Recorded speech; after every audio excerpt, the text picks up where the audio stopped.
So, map number 2 of a best of 3 here. Currently 1-0 up to the Terran player, but spawning in the top left-hand position as the blue Protoss. Can he do it? Can he level this series out? It's Elfi. And his opponent to the bottom left. The red Terran player 1-0 up so far, representing my insanity. Jjakji. What we need to see from Elfi is probably, well, the thing is, game number 1 would have gone really well for Elfi if Jjakji just hadn't have scouted so perfectly. That scan saw everything that it needed, saw the Templar archives, knew that it was coming, and there were so many bunkers thrown down. Elfi was never going to break it with that Storm Charge dot play. Maybe he goes for a different build. Remember, he started off map number 1 with that proxy Stargate, and as such committed a lot of resources into 4 oracles in total, which didn't do a huge amount of damage. So maybe we're going to see Elfi play a little bit more standard. Jjakji took some risks as well. He made a big drop at the end of map number 2, and if he'd gone a little, if he didn't have as many units, it could have caused some problems. Yes, he could have base traded, but remember, warpins can be very potent. In the times that these two have played each other recently, it's never actually been a whitewash. Never been a 2-0. It's always been at least one map for the other player. Currently, the odds though heavily favour Jjakji. The chance of Elfi winning this series now sits, according to Aligilak, at 13.83%.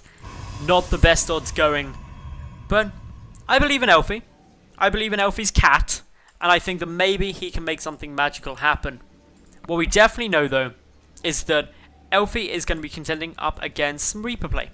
That's going to be scouting down nice and soon. It is going to be 2 Reapers most likely. Could actually be a reactor coming down off the back of this too. When's exactly what's chosen? Yeah, reactor coming out. 50 gas, safe banked up there. That's going to aid a good chunk of marine production out, nice and fast, giving Jjakji the option to just come in there and defend against any proxy Stargates or anything like that yet again. Reaper heading up to the top, of course. This SCV already scouted it down. A Zealot is on its way out. The Mothership Core is also popped, so the Reaper should have a minimal amount of success coming through. Perhaps just looking to punish any scary stuff or any greedy stuff that Elfi had decided on doing. So, as it stands, it's currently quite a macro-orientated game from these two. Both taking, well actually Elfi hasn't yet taken his expansion, but he isn't up at 6 probes in gas. Instead, just the 4, meaning that he isn't going to be taking 2 super fast, and they're just on cue. We see the natural nexus get started. So not too much really on the cards early on. Sentry as well suggests a very defensive play for the moment out of our blue Protoss player. But well, what are we going to see from Jjakji? Jjakji adding in a second barracks now, nothing too crazy. Should get a tech lab on there in order to start up stim, assuming that he is going to be playing and aiming for that bio-heavy composition that is so favourably used up against Protoss. There we go, tech lab is indeed started. Meanwhile, Elfi mixing things up completely this game. Getting down the forge yet again, but going for the robotics facility. This is hugely different to how he played last game with that quick tech up into High Templar with Storm. Maybe aiming to go for a Colossus-based army composition early on to see if that has more success up against Jjakji. Elfi doesn't really have too much sitting here at the moment, instead just waiting back at home. Transferring a couple of probes, ready for when that nexus is completed. Just having to manually bring one back. He was a little bit over eager. Stim about a trickle of the way through, but it takes such a long time to get stim. But compared to map number 1, Jjakji's going to see this come out exceptionally fast. Of course, those oracles, their big success was delaying stim for just so long. Jjakji though, still pressuring. 1 Reaper. Tries to bounce up, takes a bit of damage, but with combat drugs will heal up nice and quick. These 6 Marines though, aiming straight towards a pylon. Photon Overcharge is going to be the aim, and boom, gets it down. And that was actually the purpose of that little move in. It wasn't to try and kill the pylon or anything like that. It was to force Elfi to use a Photon Overcharge that he had absolutely no choice but to do. Reducing the amount of energy on that Mothership Core, for very little. One Zealot gets a swipe down on the Reaper though making his way into the main base.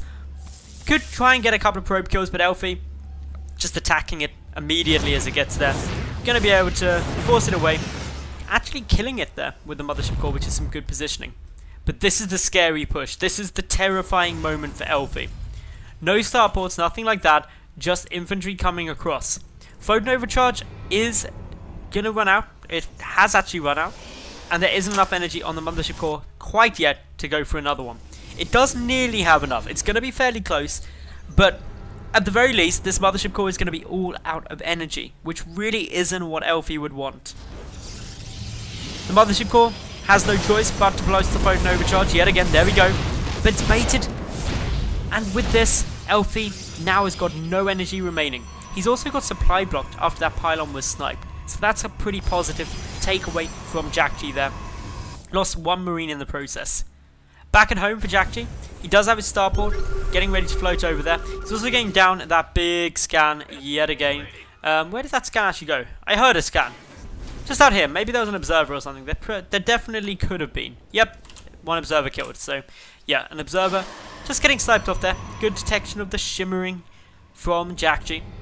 Colossus though, out for Elfi. Only a single Colossus though, and minus extended thermal lance. What that means is the Marauders equal their range, and it isn't the most ideal thing to try and stop it. No Photon Overcharge available for a long time, and Jjakji just poking and prodding and generally being a bit of a pain. First two medevacs, they're just popping now too, making their way across to join this army. But the second Colossus should be hitting the field before the medevacs get there. Jjakji aiming to get up a third base as fast as possible. Staying a solid base up, but also a lot of workers up. 52 to 45 there at the 10-20 mark. And with the mules factored in as well, Jjakji has a pretty nice economy. Waiting to see if Elfi is going to react to this double drop coming through. A Marine keeping close eye on the third base from his opponent.